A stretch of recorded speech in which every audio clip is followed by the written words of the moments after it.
Friends, இன்னைக்கு வந்து நம்ம வந்து கொடுவா மீன் தான் பார்க்க போறோம்.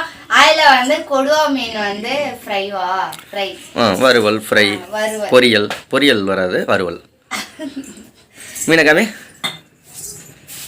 இது என்ன மீன் கமெண்ட் பண்ணுங்க. எங்களுக்கு தெரிஞ்ச வரைக்கும் கொடுவா மீன் எங்க அம்மா சொன்னாங்க.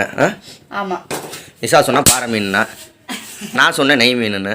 ஆனால் என்ன மீனோ நீங்கள் கமெண்ட் பண்ணிடுங்க. ஓகே,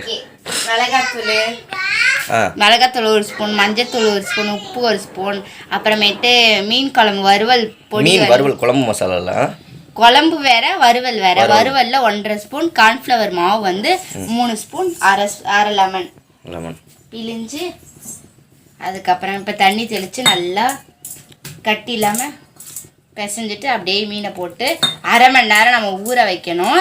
நான் உங்களுக்காக ஒரே ஒரு மீன் இப்பயே பொரிச்சு காட்டுறேன். பாக்கி மீன்லாம் அரை மணி நேரம் கழிச்சு. ஆமாம், இன்னைக்கு விட்டு விளாசிடுவேன். கீழே கமெண்ட் பண்ணுங்கள், மீன் வறுவல் ஈட்டிங் சேலஞ்ச் வைக்கலாமான்னு. போட்டுடலாமா நிஷா? சரி, எத்தனை மீன் திம்ப? அது 3 கிலோவாக இருந்தாலும் திம்ப, இப்போ இருக்கணும்ல. சரி, திங்கிற மாதிரியா இருக்கு.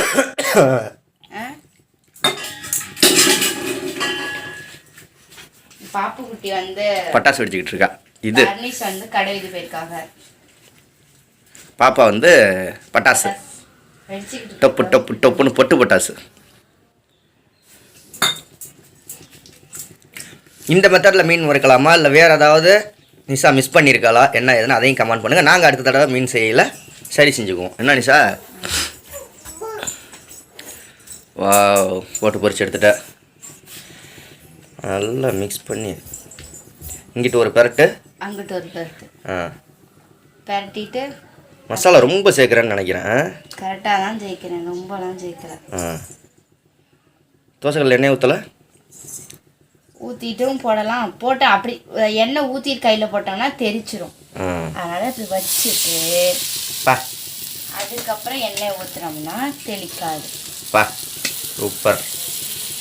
ஓகே, அந்த மீன்லாம் அரை மணி நேரம் ஊற வைக்க போறியா? ஆமாம்.